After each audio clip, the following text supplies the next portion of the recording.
Buenas tardes, gracias. Pues me parece que esta sesión es una buena continuación, va muy ligada a la que acabamos de presenciar ahorita, y desde luego para aquellos que hubieran podido estar aquí ayer a las 4 de la tarde con la conferencia del director del Centro de Comunicación del Cambio Climático, también se liga con esa otra. No sé si esta conferencia también se está transmitiendo por internet. De ser así, y para quienes no están presentes en la sala, les repito que si quisieran intervenir con alguna pregunta, algún comentario, pueden enviarlo a la dirección electrónica jurbina, jurbina corridito, con minúsculas, @unam.mx, y si aquí alguno de nuestros compañeros de apoyo nos permite entrar ahorita al correo para que podamos ver si alguien manda algún comentario, alguna pregunta de quienes nos están viendo por medio de internet. En esta sesión vamos a tener 3 presentaciones y la primera de ellas será, y quiero destacar la presencia, además de agradecerla desde luego, del maestro Óscar Velázquez, que es nada más ni nada menos que el responsable de cambio climático en esta Ciudad de México. O sea que lo que nos va a presentar el día de hoy es encaminado a las soluciones. No crean que él es responsable de todo lo que ya ha ocurrido antes. Él es ahorita el responsable de resolver. Creo que dije mal su apellido, le dije Velázquez y es Vázquez, sí, pero él es el responsable. Tenemos también la presentación, 2 presentaciones por parte de la Facultad de Psicología, una que hará la licenciada Olga Flores acerca de esas pequeñas cosas llamadas conductas, llamadas percepción, llamadas aceptación, llamadas creencia o no creencia en aspectos de cambio climático. Quienes hayan visto aquí mismo ayer o por internet la presentación del doctor Leiserowitz, recordarán que él tiene clasificada la población en 6 tipos de grupos, desde los muy interesados y preocupados hasta las totalmente indiferentes al respecto del cambio climático. Olga nos va a presentar un trabajo que analiza la gente, de acuerdo con estas categorías, cómo es que se comporta o dice comportarse al respecto de ciertas acciones ambientales. Y en el mismo sentido, la doctora Karina Landeros nos va a presentar algunos datos de investigaciones que tienen que ver también con comportamiento humano cotidiano, pero enfocado sobre todo al asunto de energía, particularmente la energía utilizada en transporte. Al final, desde luego, contaremos con la presentación como de unos 20 minutos de cada uno de ellos y tendremos, espero, un buen rato para preguntas y comentarios al final de las presentaciones. Si quisieras empezar, Óscar. Muy bien, buenas tardes. Muchas gracias por la invitación. Me voy a hacer a un lado para no cruzarme con la presentación. Bueno, hablar de la percepción de cambio climático, por mi parte, sería muy pretencioso. No soy experto en el tema. Lo que voy a hacer es narrar un poco por qué la Ciudad de México está trabajando en el tema de cambio climático, cuáles son las acciones que se están desarrollando, particularmente en el tema de comunicación y educación. La siguiente, por favor. Bueno, ¿por qué la Ciudad de México está trabajando en el tema? Aquí tenemos una gráfica de temperaturas registradas en la estación meteorológica de Tacubaya desde 1877 y vemos hasta principios del siglo XXI y vemos esta línea tendencial que nos indica con datos duros, datos medidos, que la temperatura está aumentando. La siguiente, por favor. Y aquí tenemos la precipitación anual desde 1877, esto es la cantidad de agua que está cayendo en Tacubaya, y vemos claramente esta línea tendencial. Por supuesto es un fenómeno natural, a veces llueve más, a veces llueve menos, pero es claro que esto va incrementándose. Y una pregunta que siempre hago es, bueno, en el lugar donde ustedes viven o donde ustedes trabajan, el sistema de drenaje pluvial fue diseñado y construido para algún escenario de lluvias de hace 10, 20, 30, 40 años. Y ese mismo drenaje se va a enfrentar a lluvias, a los escenarios de lluvia dentro de 10, 20, 30 años. ¿Y acaso cambian en su calle el drenaje cada 15 años? Pues no. Entonces hay un reto muy grande, hay un peligro real. Nuestra ciudad fue construida en sus inicios por los aztecas en el fondo de un lago. Seguimos siendo el fondo de un lago, somos inundables, hay un riesgo real. La siguiente, por favor. Los escenarios de temperatura. Aquí tenemos el contorno del Distrito Federal, algunas manchas rojas intensas que nos señalan las islas de calor en un momento dado del año. La parte sur, que es la parte de montañas, y la parte de bosque, pues es más fresca, es más clara.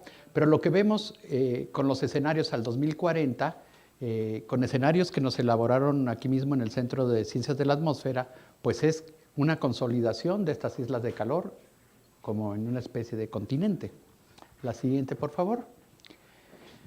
Y la lluvia, nuevamente el contorno del Distrito Federal, y vemos que las lluvias más intensas están en el poniente, y para el año 2040 vemos cómo esta mancha de lluvias intensas crece, y ahí está uno de los autores, Carlos Gay, de estos escenarios, ¿no?, que nos han ayudado mucho. Aquí la mala noticia es que, bueno, no solamente es un peligro para esta zona, sino que el Distrito Federal está inclinado de poniente a oriente, así de que el sistema de drenaje, el sistema hidráulico de la ciudad corre en esta dirección y después se va hacia el norte para que el agua salga por el Canal del Norte, el drenaje profundo, el Canal de la Compañía, el Río de los Remedios, etcétera, etcétera. Entonces, es agua que va a cruzar todo el Distrito Federal. La siguiente, por favor. Y tenemos claramente ya efectos que, entre otras muchas causas, es multifactorial sus raíces, pero bueno, Estación Hidalgo del metro medido 50 grados centígrados en determinado momento, ¿no? Y estas medidas de adaptación, los ventiladores con aspersión de agua. La siguiente, por favor. Tenemos una termografía aquí, ¿no?, que nos indica que en un momento dado tenemos una calle a 50 grados centígrados y el área arbolada con mucha diferencia de temperaturas. Esto nos indica que, bueno, en las ciudades tenemos un problema muy específico. La siguiente, por favor. Y el efecto de isla de calor. Es decir, sobre las grandes metrópolis del planeta, tanto concreto, pavimento, máquinas, motores, el quehacer de la sociedad está haciendo que se incremente la temperatura, y esa masa de aire con mayor temperatura tiene más posibilidades de absorber humedad, ¿no? Entonces, cuando hay precipitaciones, pues hay mayores probabilidades de una lluvia intensa, a diferencia de cuando uno se va alejando de la zona central de las ciudades, en donde la temperatura de la masa del aire va disminuyendo. La siguiente, por favor. Y bueno, como decía, esto era un lago que se fue desecando, nos costó muchos siglos cometer esta torpeza y llegamos a esto, ¿no?, con escenarios de lluvia pues importantes que en un momento dado pues generan un riesgo importante para la ciudad y que se ve acrecentado por el estilo en el que nos hemos desarrollado. Ha habido una sobreexplotación de los mantos acuíferos, la ciudad se ha estado hundiendo, y sistemas como el drenaje profundo, que en un principio fue diseñado para funcionar por pendiente, al hundirse la parte central de la ciudad, pues el sistema perdió pendiente. Esto es, perdió capacidad para extraer agua. Y una medida que se ha implementado ahí es instalar estaciones de bombeo, de rebombeo, a costos altísimos de cerca de 500 millones de pesos, para que pueda seguir extrayendo cantidades importantes de agua. La siguiente, por favor. Y bueno, tenemos aquí una gráfica de colonias con cortes de suministro de agua, ¿no? Sabemos que en muchas zonas de nuestra ciudad el agua funciona por tandeos, esto es, unas horas sí, otras no, unos días sí, otras no. Incluso en los lugares más graves hay la tubería de agua que está conectada al agua potable, pero el agua no llega, entonces hay que hacer un abastecimiento mediante pipas.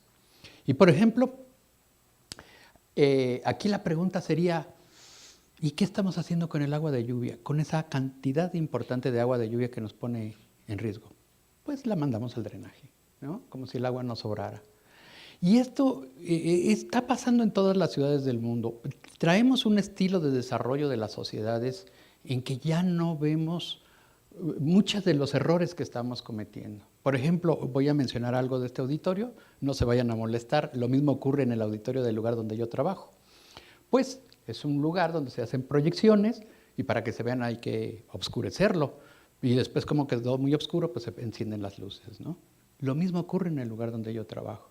En nuestras casas calentamos agua para bañarnos, para no bañarnos con agua fría, y ya que la calentamos, la mezclamos con agua fría.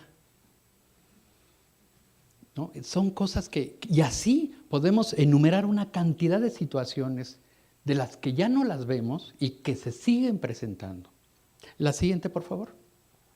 Bueno, los escenarios que tenemos de las masas forestales de no hacer nada bajo escenarios de cambio climático, pues vemos un decrecimiento importante en estas masas forestales al sur de la Ciudad de México, que además es un área, el sur de la ciudad, el 52% del territorio sigue siendo rural, del Distrito Federal, y es un área de servicios ambientales muy importante, área de recarga de mantos acuíferos, entre otros servicios que presta esa zona a la ciudad.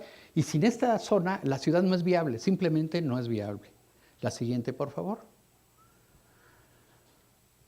La inseguridad alimentaria. Hoy sabemos que la inseguridad alimentaria no se da porque no hay alimentos. Los alimentos están ahí y muchas veces es un problema de mercado. Los precios son inaccesibles. Las provisiones de alimento pueden estar en las ciudades y, sin embargo, las capas sociales de menor ingreso están padeciendo hambre. Y bajo un escenario de cambio climático, nosotros esperaríamos que este escenario se vuelva más crítico. La siguiente, por favor. Y bueno, si la temperatura y la humedad se están moviendo, pues los vectores de las enfermedades también se mueven. El mosquito que transmite el dengue, ¿no? Paludismo, fiebre amarilla, mal de Chagas, en fin, hay muchas enfermedades que se están moviendo a lo largo de la República Mexicana, que tradicionalmente han existido en las zonas tropicales, en la costa, pero no en el altiplano, y que afortunadamente las montañas han protegido a la Ciudad de México, han sido barreras naturales, y que están siendo vigiladas muy puntualmente. En nuestro gobierno tenemos una dirección que se llama Dirección de Inteligencia Epidemiológica. Ellos, por ejemplo, están haciendo un muestreo con trampas del mosquito del dengue, poniéndolos en los lugares que se han ubicado como lugares de riesgo, cuerpos de agua, lagunas, el aeropuerto, donde llegan los aviones, ¿no? Puede venir ahí algo, terminales de autobuses, en fin. Central de abastos, porque en las mercancías puede venir también algo. Y es muy interesante la labor que se está haciendo. Se están monitoreando más de 115 puntos identificados en la ciudad. Hay resultados muy interesantes. Por ejemplo, el mosquito que transmite el dengue sí está en la Ciudad de México, pero no está infectado. Y ahí ahorita los entomólogos están trabajando para averiguar por qué no está infectado, ¿no? Parece que tiene algo que ver con la temperatura mínima que se alcanza aquí, que eso de alguna manera retarda a la bacteria, en fin. La siguiente, por favor. Y ha habido, a raíz de estas preocupaciones, todo un proceso de institucionalización de la política de cambio climático. En el año 2000 llega la gestión ambiental en cambio climático. En el 2004 se hace la primera línea base de emisiones de gases de efecto invernadero y la primera estrategia de acción climática. En el 2008, el programa de acción climática, el primero 2008-2012, se crea nuestra Comisión de Cambio Climático del Distrito Federal. Se hace otro inventario de gases de efecto invernadero. Para el 2010 ya se hace un inventario de compuestos de efecto invernadero, porque la comunidad científica nos dijo, no solo hay gases, hay otras sustancias que no son gases y son de efecto invernadero, como lo es el carbono negro. En 2011 se publica la Ley de Cambio Climático del Distrito Federal. En 2013 se publica su reglamento y ese mismo año el Gobierno Nacional publica su Ley de Cambio Climático, o mejor dicho, perdón, nuestra Ley de Cambio Climático. Y llega a su fin, este primer programa de acción climática termina y se le practica una auditoría independiente. Son muy interesantes los resultados de la auditoría. Se detectan fortalezas y áreas de oportunidad. Hay otro inventario de compuestos de efecto invernadero e inician con esta nueva administración a partir del año 2012 las acciones tempranas. Es decir, no nos esperamos un año y medio a tener un documento. Ya había acciones que estaban en marcha a pesar de que no había un nuevo programa, pero ya este año se publica el nuevo programa de acción climática de la Ciudad de México. La siguiente, por favor. Hay una estrategia local de acción climática, que es el documento donde se analiza todo lo relativo a emisiones, a los inventarios, a la situación de vulnerabilidad y las capacidades de adaptación, la construcción de resiliencia y todo el tema de comunicación y educación, así como de investigación. La que sigue. Y todo se aterriza en el programa de acción climática, en donde aparecen 73 acciones, como decía el compañero de Semarnat, con nombre y apellido. Es decir, tienen responsables todas las acciones. La siguiente, por favor. Participan todas estas oficinas del gobierno de la Ciudad de México. La siguiente. El objetivo principal del programa es incrementar la calidad de vida y desarrollo sustentable con baja intensidad de carbono en la Ciudad de México. Ese es el objetivo. Y, por supuesto, una serie de objetivos particulares que hablan de actuar en las prioridades identificadas, reducir las emisiones de contaminantes, disminuir las condiciones de vulnerabilidad, incrementar la adaptación, contar con una ciudadanía informada y sensible al tema y construir resiliencia para la Ciudad de México. La siguiente, por favor. Tiene dos metas: reducir 10 millones de toneladas de dióxido de carbono equivalente al año 2020 y lograr que 5.6 millones de habitantes que son vulnerables en mayor o menor grado y a diferentes factores del clima puedan construir resiliencia y ser menos vulnerables. La siguiente, por favor. Y hay algunas novedades que existen. Se integra el carbono negro, se integran los fluorocarbonos alimentarios y a las medidas que se están aplicando aquí, entre otros factores. Se incluye de manera muy específica la equidad de género y entre otros factores porque, bueno, los especialistas nos dicen que los golpes que del clima van a ser muy selectivos y la población de una vivienda los puede resentir y en la vivienda de al lado no. ¿Y a qué se debe esto? Pues a los factores socioculturales, socioeconómicos y muchas veces al lugar donde se habita y se trabaja. Las clases desprotegidas son las más vulnerables y particularmente lo son las mujeres. Y particularmente dentro de las mujeres son las niñas y las mujeres mayores. Hay todo un estudio sobre esto. Hay toda una plataforma de seguimiento vía internet y es totalmente medible, reportable, verificable. La siguiente, por favor. Y bueno, de la estrategia se desprenden todos estos ejes estratégicos que tienen sus líneas de acción: la transición energética urbana y rural, la contención de la mancha urbana, el mejoramiento ambiental, manejo sustentable de los recursos naturales y conservación de la biodiversidad, construcción de resiliencia y comunicación y educación, investigación y desarrollo. La siguiente, por favor. ¿Qué es? Bueno, de lo que vamos a hablar ahorita. Dentro de comunicación y educación tenemos el empoderamiento de la ciudadanía y dentro de las acciones específicas tenemos el Observatorio de Cambio Climático del Museo de Historia Natural. Si no han ido al Museo de Historia Natural, vayan. Se ha renovado totalmente. La primera sala que se renovó es el observatorio. Está muy bonito. Cada fin de semana recibimos miles de familias ahí donde se les dan programas muy atractivos para toda la familia sobre lo que es cambio climático. Campañas de educación y comunicación ambiental para el cuidado del medio ambiente, la capacitación a funcionarios sobre buenas prácticas ambientales y comprensión del fenómeno, ¿no? Porque de repente uno llega con gente que está muy ocupada en temas de alumbrado público, de pavimentación, de recolección de basura, y es lo que llena, diría, las 24 horas de su existencia, y de repente uno les dice cambio climático y se quedan viendo con una cara de interrogación. Entonces es muy importante transmitir a ellos algunos elementos importantes sobre esto. Información sobre contenidos de educación ambiental y económica relacionada con cambio climático.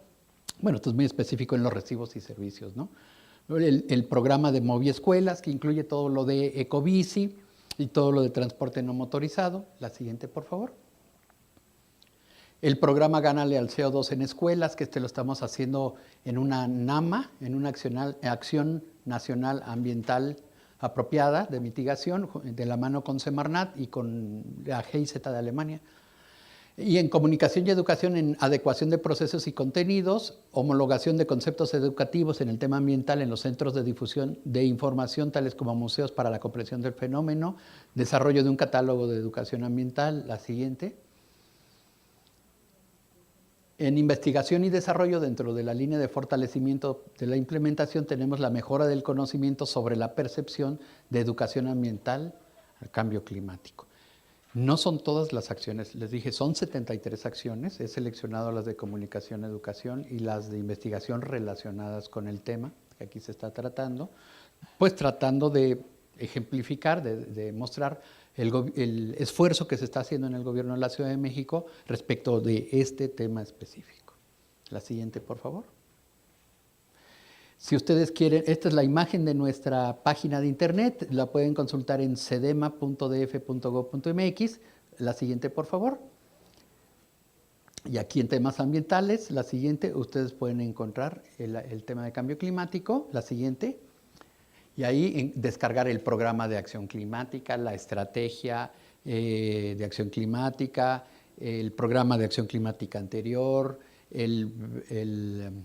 la auditoría, los resultados de la auditoría que se le practicó al programa anterior, en fin, toda la documentación está ahí. La siguiente, por favor.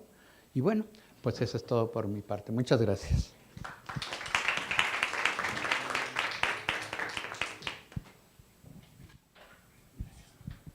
Muchas gracias, Óscar. Si les parece, como habíamos hablado en un principio, esperamos a las preguntas y comentarios al final de las 3 presentaciones. Creo que será más rico de esa manera. Adelante, Olga, por favor.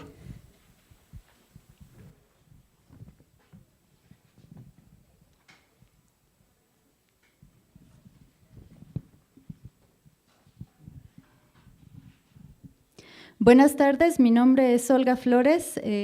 Esta ponencia es parte del trabajo que se hace en investigación en proyectos PAPIT. Temo que la ponencia va a ser algo rápida, así que si tienen algún comentario o duda, seguramente podrán consultar la ponencia posteriormente en internet. La siguiente, por favor. Vamos a tener en esta ponencia una breve descripción del proyecto, antecedentes sobre cambio climático, muy breves, la muestra que nosotros contemplamos y algunos resultados sobre la percepción que las personas tengan sobre aspectos ambientales, después cambio climático, la percepción y la acción juntas y acciones sobre el cambio climático. Sí, por favor.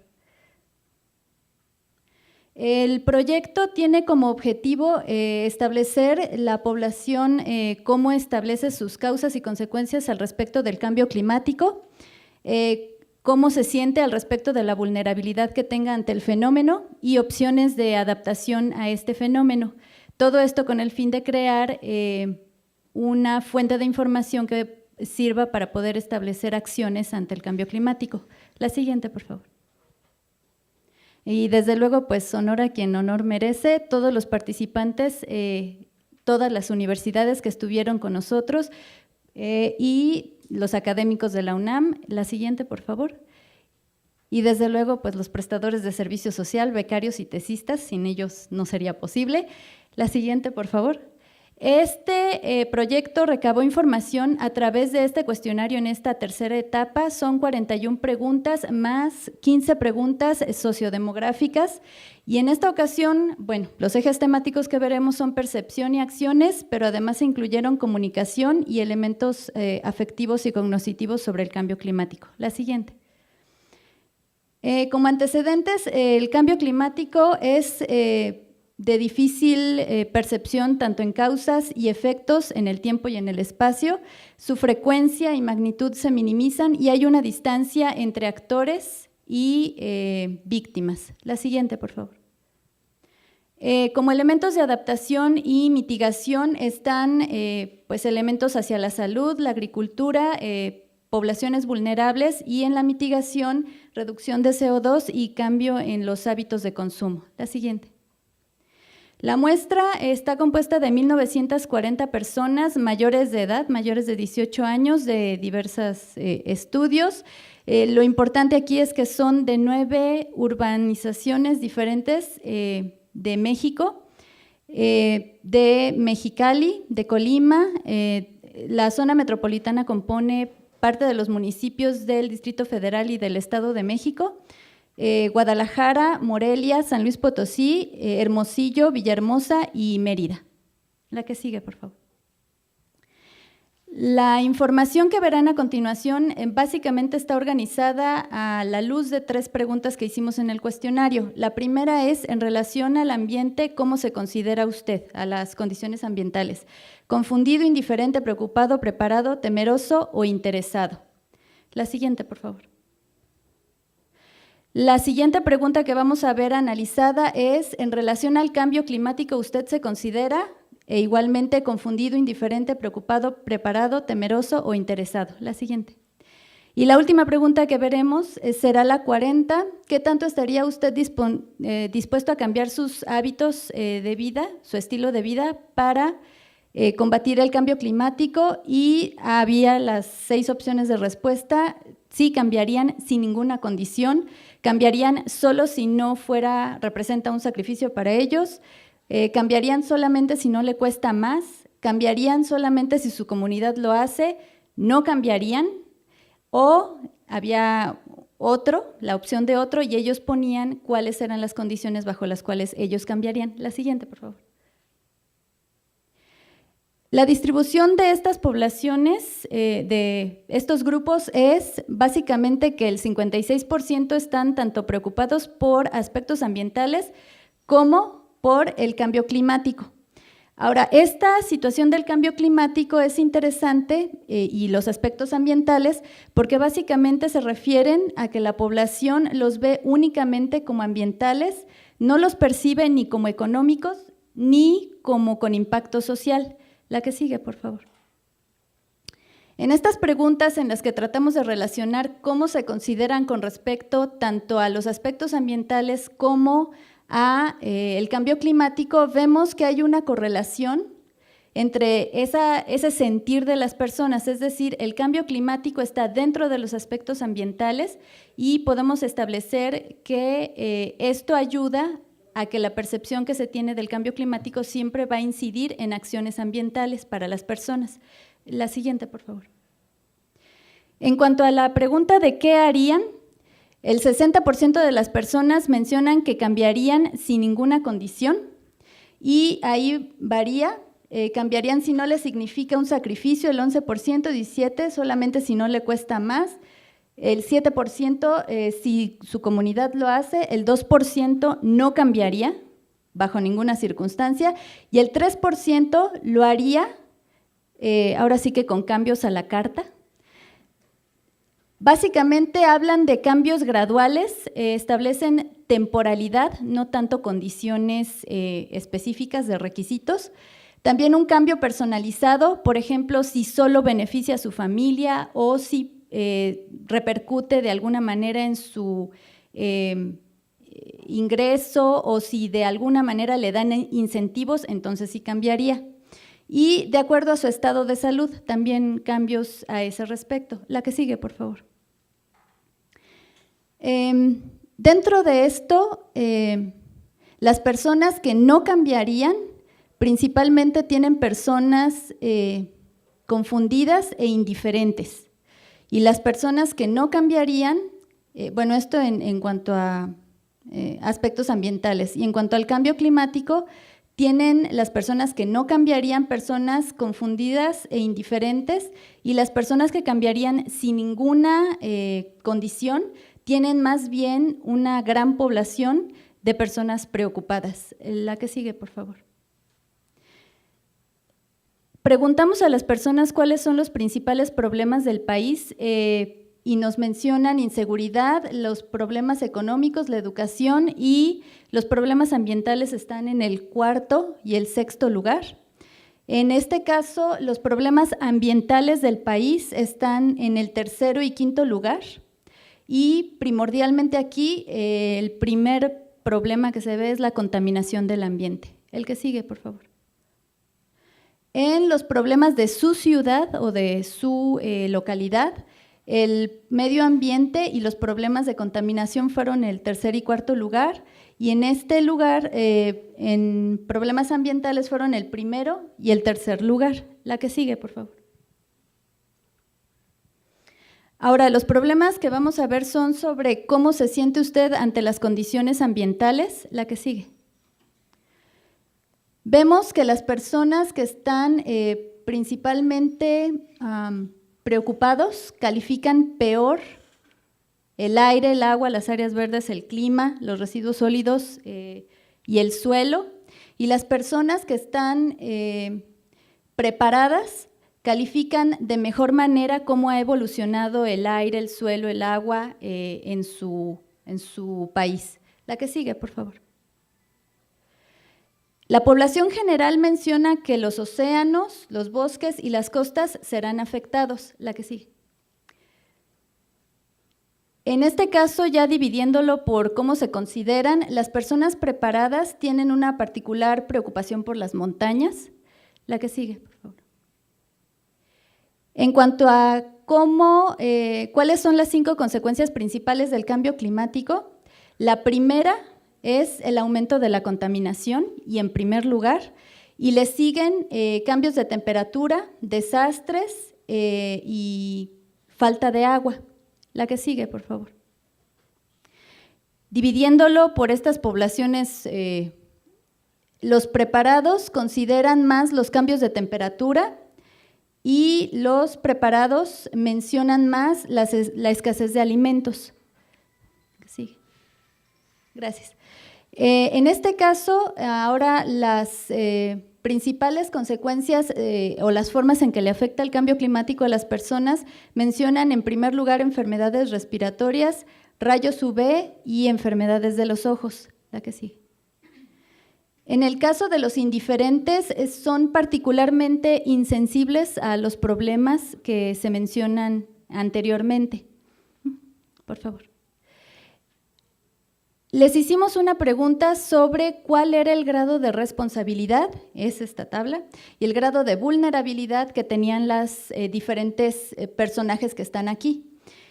Las personas en la población general mencionan que la propia persona, la familia y África son menos responsables del cambio climático.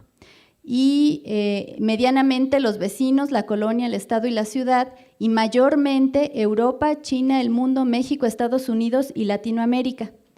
Como vulnerables están África, el mundo, México, China, Latinoamérica, Europa y Estados Unidos, muy vulnerables. Y menos vulnerables serían su propia colonia, los vecinos, la familia, la propia persona, la ciudad y el estado. La que sigue, por favor.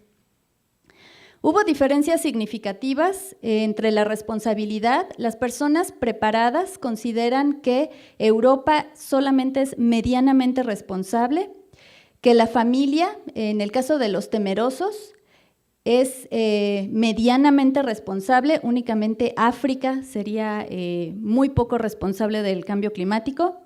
Y como vulnerabilidad, los temerosos dicen que la ciudad y África estarían en un nivel medio de vulnerabilidad. La que sigue, por favor. Los siguientes resultados van a ser sobre la pregunta de cómo se considera usted con respecto al cambio climático. En este caso, las personas indiferentes y las preparadas tienen una valoración menos peor de los aspectos ambientales en México. Nuevamente esta gráfica para introducir a la que sigue. Las zonas que las personas consideran más vulnerables, en este caso la única diferencia fue en el grupo de las personas que se consideran preparadas. Consideran que los desiertos son menos vulnerables en general. En el caso de las consecuencias sobre el cambio climático, la que sigue. Tenemos a las personas confundidas, como muy preocupadas por la temperatura, los cambios de temperatura, y a las personas interesadas. E igualmente, en las formas en las que el cambio climático le ha afectado a usted, que sigue, gracias. Se adelantó mucho. Los confundidos y los indiferentes son particularmente insensibles ante los cambios, ante la forma como les afecta el cambio climático. Ahora, ¿en qué manera ellos se sienten responsables o vulnerables ante el cambio climático? Sí, la que sigue. Gracias. Estas personas piensan que África, Los indiferentes consideran que África es la única que es menos responsable. Europa es medianamente responsable para los preparados ante el cambio climático. África es medianamente responsable para los temerosos ante el cambio climático. Y en cuanto a vulnerabilidad, los indiferentes no tienen solamente 2 factores, ellos desarrollaron 4.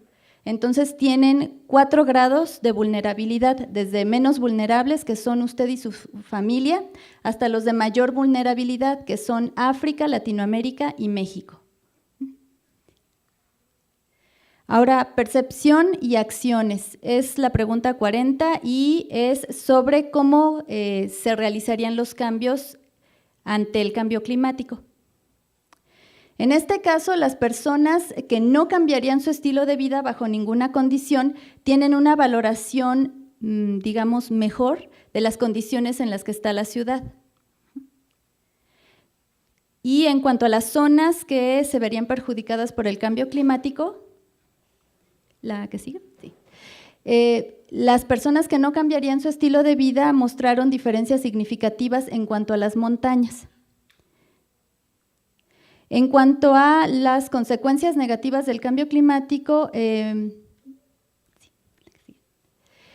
las personas que cambiarían su estilo de vida solamente si no les cuesta más, mencionan los cambios de temperatura, y las personas que no cambiarían su estilo de vida bajo ninguna circunstancia y los de los otros cambios, mencionan los cambios de temperatura como efectos del cambio climático.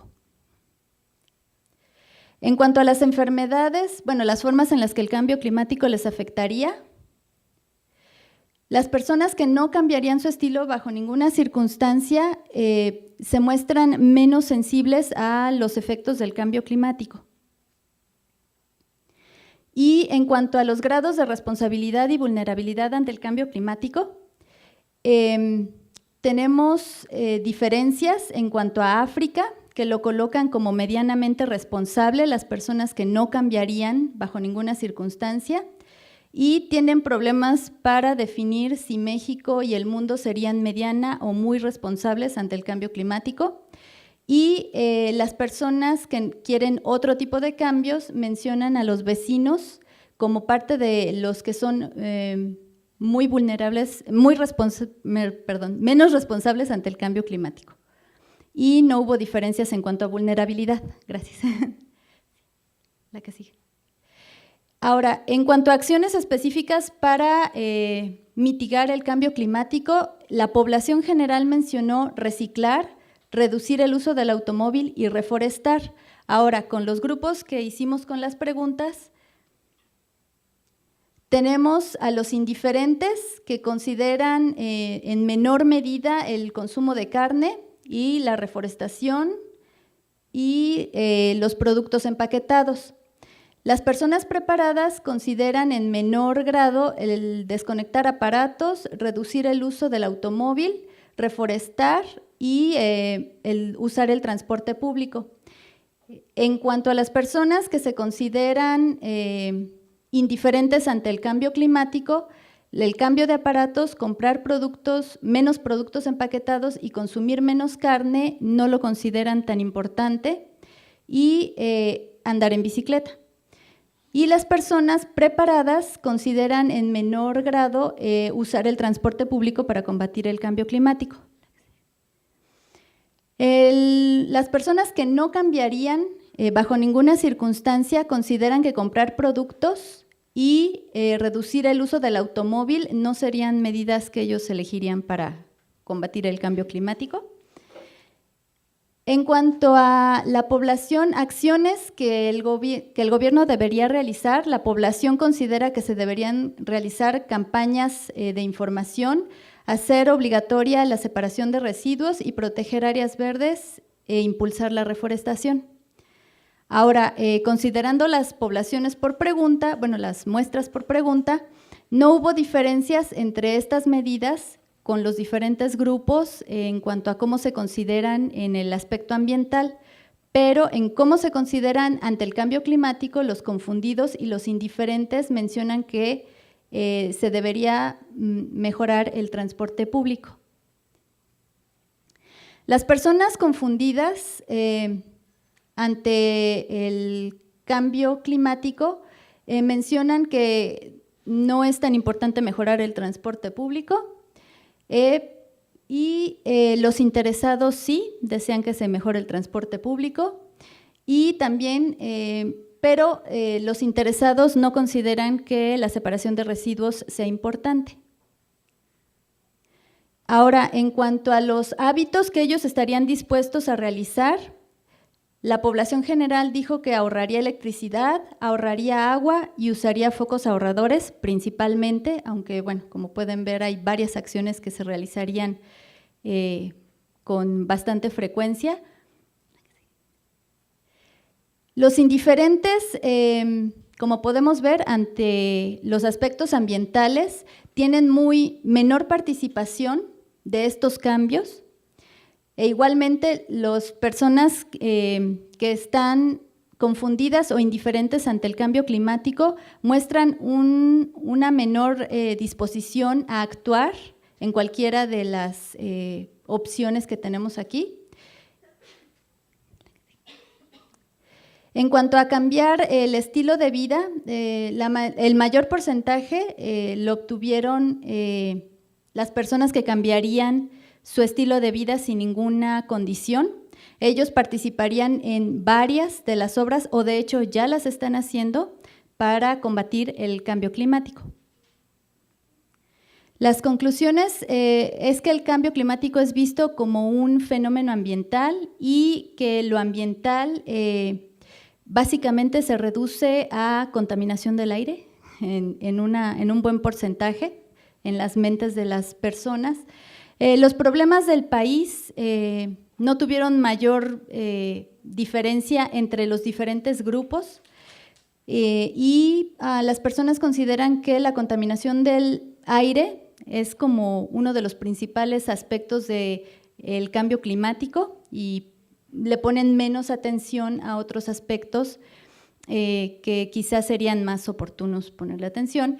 Y bueno, a efecto de esto, la percepción de las personas se centra en, por ejemplo, enfermedades respiratorias o problemas de contaminación y pasan de lado otro tipo de manifestaciones y efectos del cambio climático. El cambio climático tuvo diferencias en cuanto a percepción y acciones. Ejemplo de estos es que las personas indiferentes y las que no cambiarían su estilo de vida bajo ninguna condición tienen una percepción más baja de qué tan mal estén los problemas ambientales y consideran, bueno, por lo tanto, que están en mejores condiciones tanto el agua, el suelo, el aire, y su disposición al cambio es mucho menor. Las personas interesadas y preparadas y las que cambiarían sin ninguna condición mostraron un mayor porcentaje de acción y disposición, son más sensibles y más críticas a la información que se les presenta. Y bueno, es importante entonces considerar que la posición que las personas consideren ante los aspectos ambientales y ante el cambio climático nos puede dar una muy buena señal de cómo aproximarnos a ellos con planes y programas para poder establecer una mejor comunicación con ellos y poder tomar medidas de adaptación y mitigación más precisas. Gracias.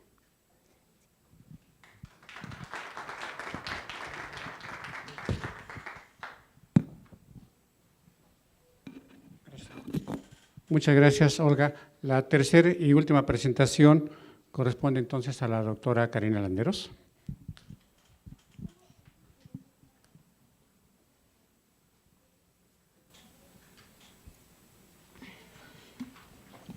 Bueno, buenas tardes.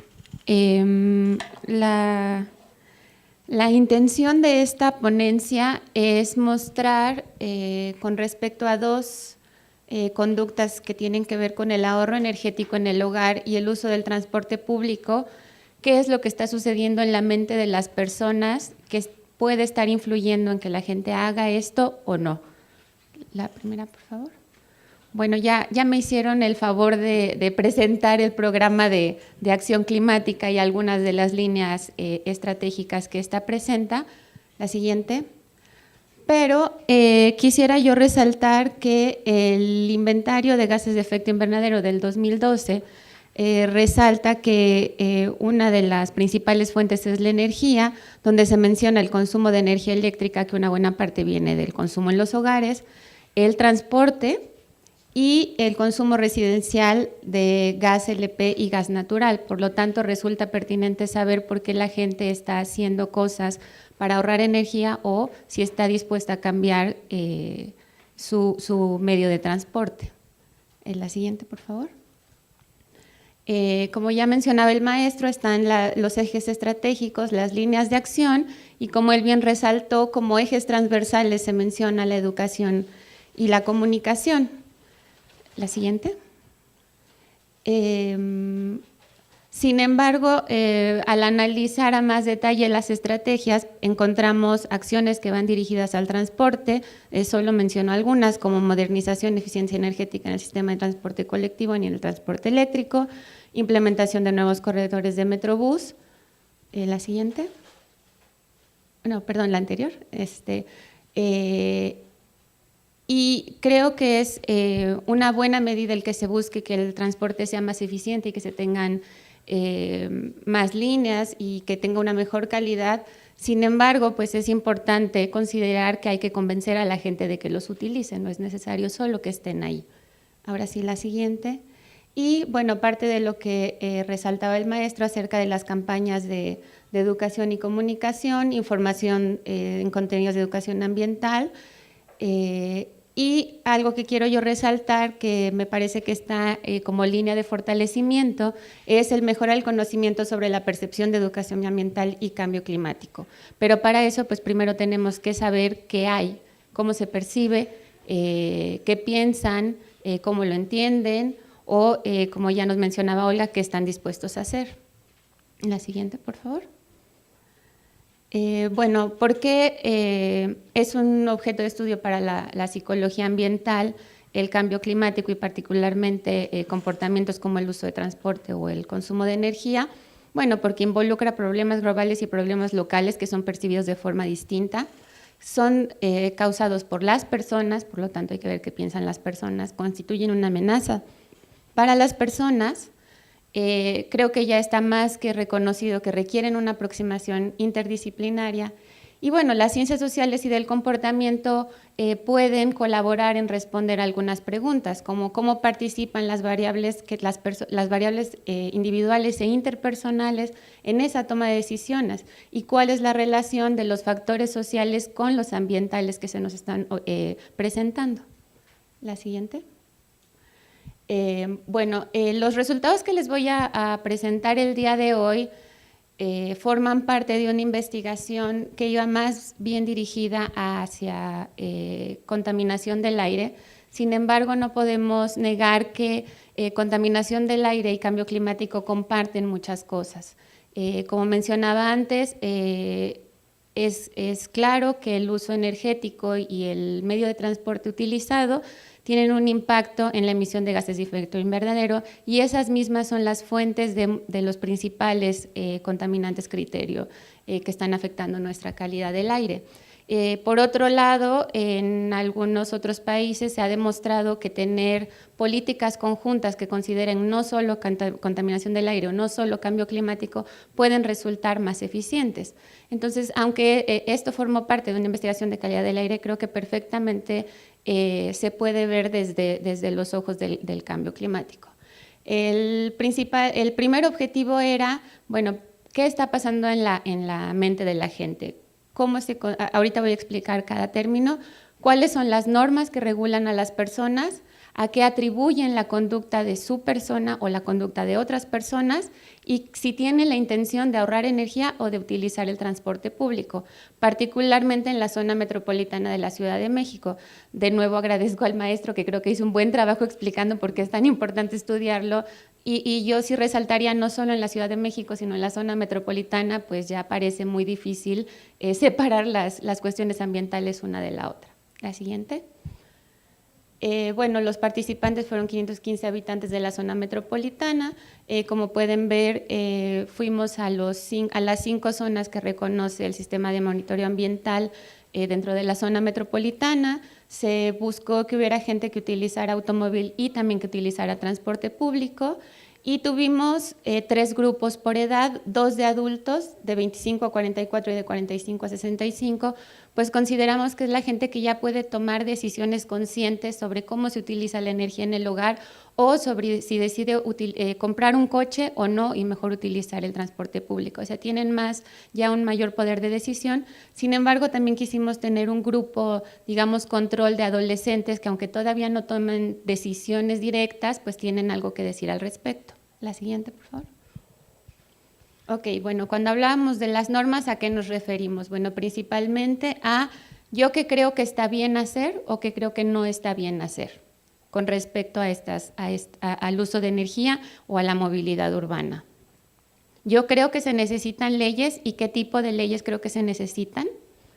Y por último, ¿las conductas que yo hago son aprobadas por las personas que me importan o no? Entonces, estas 3 cuestiones al final van a conformar el cómo yo regulo mi comportamiento, a partir de que yo lo normo. ¿La siguiente? Ok. Rápidamente, ¿qué fue lo que encontramos? Esto tiene que ver con respecto a qué se debe de hacer, yo qué creo que se debe de hacer. Con relación al transporte, voy a ir de abajo hacia arriba, podemos ver que la gente dice, sí, debo de utilizar el metro en general en todo el estudio fue bien valorado. Después reconozco que debo de usar el Metrobús e incluso, bueno, pues también a lo mejor los camiones de RTP.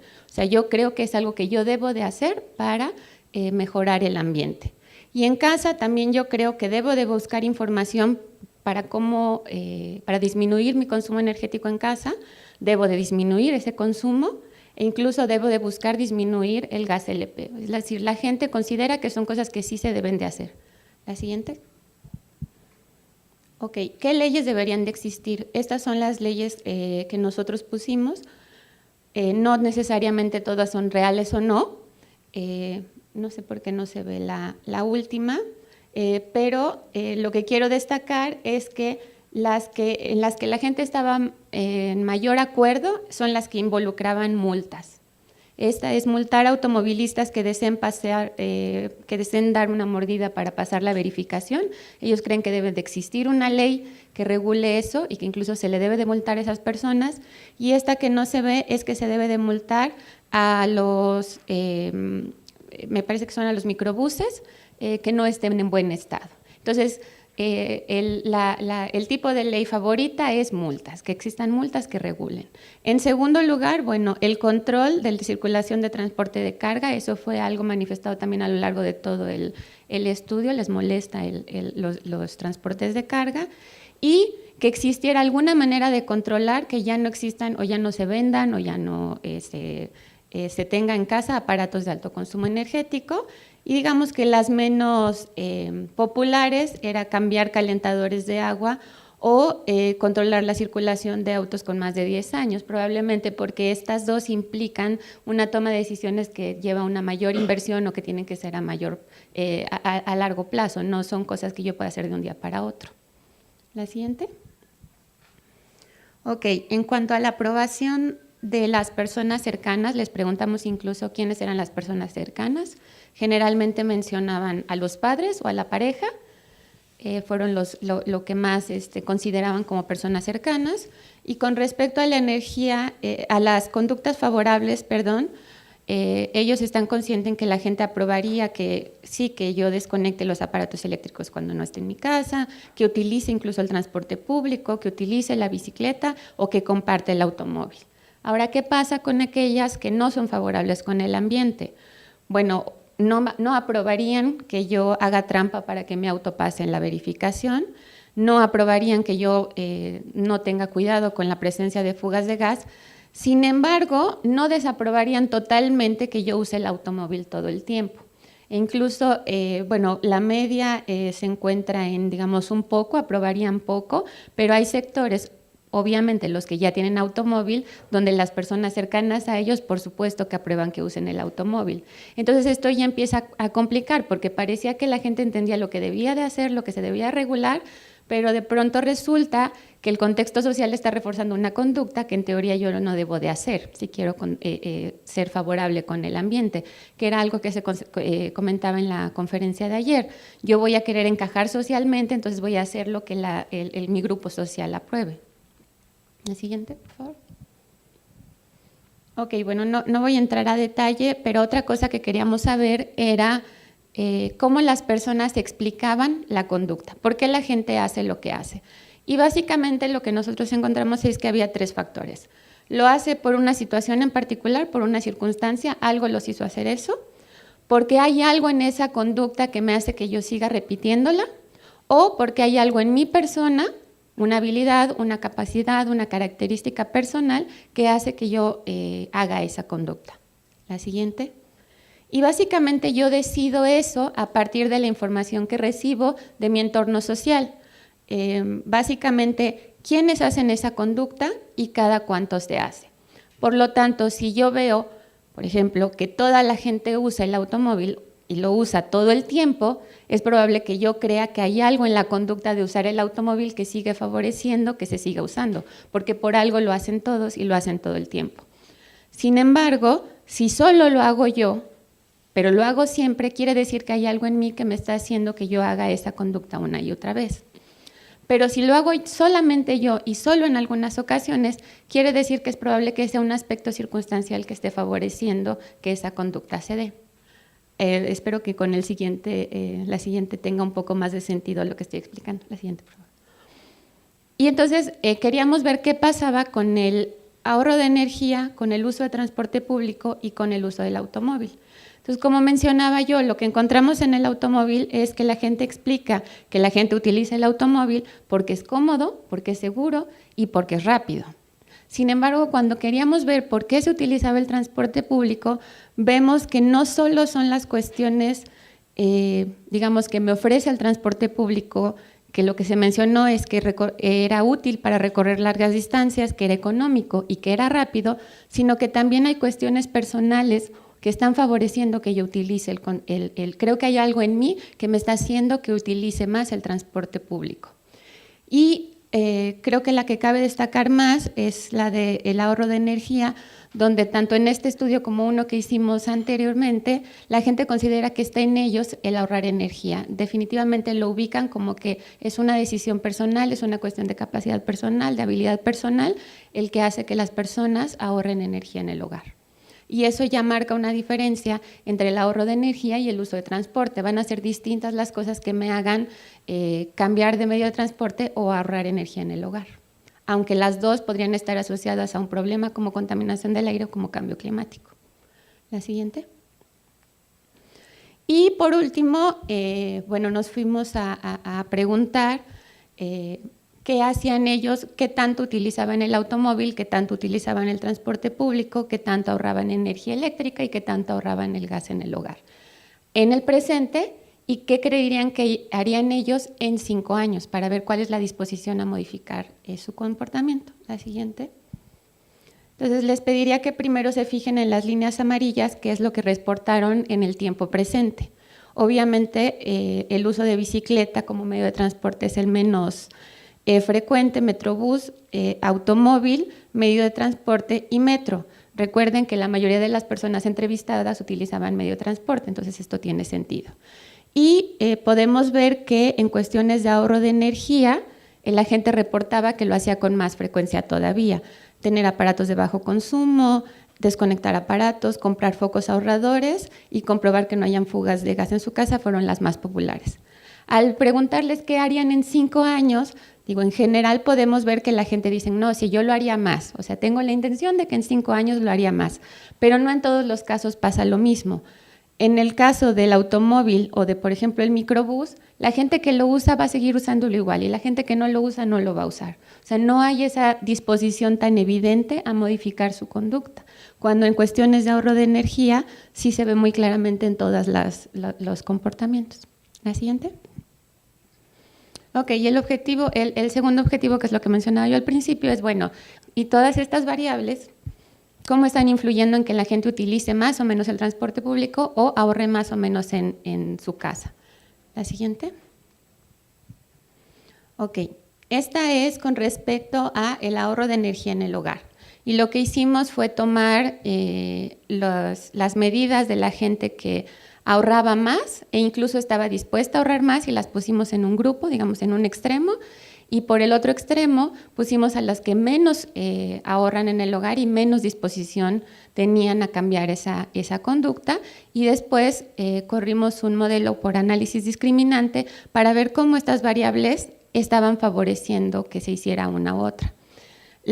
Los puntitos verdes son lo que le llamamos ahorradores de energía frecuentes y los puntitos naranjas son los ahorradores de energía solamente ocasionales. Entonces, lo primero que podemos ver es que la gente de mayor edad, que es si vamos de allá de izquierda a derecha, la gente de mayor edad reporta más ahorro de energía, parece que tiene más conciencia que los jóvenes. La gente que percibe que se necesitan más las leyes, ahorra más. La gente que es más consciente de lo que se debe de hacer, ahorra más. La gente que atribuye a su persona el ahorrar, también ahorra más. Sin embargo, la gente que siente que su entorno social aprueba esas conductas favorables, también ahorra más. Y en el caso de las conductas favorables, son aquellos a los que la gente desaprueba que haga conductas desfavorables las que va a ahorrar más, lo cual ya nos muestra que sí hay un impacto importante junto con las demás para que la gente decida ahorrar energía en el hogar. Si nosotros quitábamos esta variable, el modelo no funcionaba. Tenían que estar las cuestiones personales, la cuestión de la edad, pero también la aprobación social. La siguiente. En el caso del transporte público sucede algo similar. En los verdes tenemos los usuarios frecuentes de transporte público y en naranja los usuarios ocasionales. Y vemos igual, los que atribuyen el uso de transporte a cuestiones personales, que sienten que su entorno social aprueba esas conductas favorables, que son conscientes de lo que se debe de hacer y que creen que el auto solo se debe de utilizar pues cuestiones circunstanciales, solo cuando lo tengo que hacer, solo si tengo mucha prisa. Eso va a favorecer a que yo utilice más el transporte público, aunado a que las personas de mi entorno social no aprueben que yo haga conductas desfavorables, las que incluyen el uso del automóvil, y también que yo no considero que el uso de transporte es una decisión, el uso del auto es una decisión personal. Yo no considero eso, si se fijan, están más abajo que los usuarios ocasionales. Entonces, esto nos permite, lo que quería yo mostrar hoy, es que esto nos permite ver cómo una muestra de habitantes de la zona metropolitana, qué componentes psicológicos están influyendo en que tomen una decisión y cómo idealmente estos podrían favorecer a que algunas políticas o campañas de comunicación fueran más favorables si van dirigidas a fortalecer aquellas dimensiones que son necesarias fortalecer para favorecer estas conductas favorables con el ambiente. La siguiente, por favor. Bueno, como fui mencionando algunas de las conclusiones, nada más quería mencionar, por último, que aunque el cambio climático, la contaminación del aire se ven como un problema ambiental completo o conjunto, cuando hablamos de conductas personales, la gente no es lo mismo tomar la decisión de ahorrar agua que de ahorrar energía, que de usar transporte público, y eso se debe de considerar en las políticas. Una cosa es que yo informe un problema en general y otra cosa es que yo me dirija a que cambien conductas particulares. El conocer la relación que existen en todos estos factores que fuimos viendo permite generar programas y campañas informativas que vayan dirigidas, que atiendan las necesidades específicas y por lo tanto idealmente fomenten con mayor eficiencia el uso de transporte público y el ahorro de energía, y que más allá de solo mejorar la información, las políticas ambientales también deben de considerar estos procesos psicológicos involucrados, ya que no es solo proveer la información, sino también ver cómo la gente va a procesar esa información. La última. Muchas gracias, y solo quería incluir una frase que encontré del Mario Molina en su página, que dice: los científicos pueden plantear los problemas que afectarán el medio ambiente con base en la evidencia disponible, pero su solución, ya me la quitaron, pero decía, está en la sociedad. O sea, si no se involucra la sociedad, no hay nada que hacer con lo que están encontrando los científicos. Gracias.